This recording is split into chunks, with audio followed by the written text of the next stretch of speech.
жаңа өзі айтты 30-дағы жігіт деп, 30-дағы жігітте бір осы жасыма дейін біраз нәрсе көрдім деп ойлаймын. Негізі мен де ақымақ емеспін, бірақ десе де біз сол 22 наурыздан кейін кездеспегеніміз себебі 22 наурыздан біз жалғыз өзіміз шыққан жоқпыз, қасымызда тағы достарымыз болды да.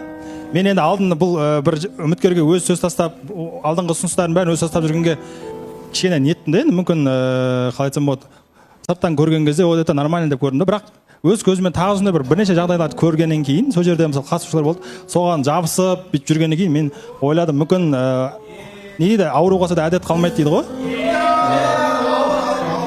И сол өзімше пайымдадым да, менің адам емес, мен энергиямды, уақытымды жұмсағым келмейді деп ше, шындап келгенде.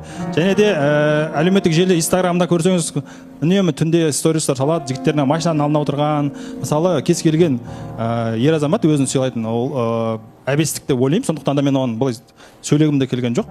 Болады. Жаңа бір қыздың есімін қайта айтасың деп, ана группада өзімізде группамызда соны айтады. Негізі ол мәселен мен не үшін айттым ол жерде, иә, бірнеше рет айтқан себебім, басында былай жазды, бізде ислам бауырымыз аттың суретін жіберген еді, аттың үстінде отырған ат қандай болады деген кезде мен өзіме бір түрлі болып қалдым.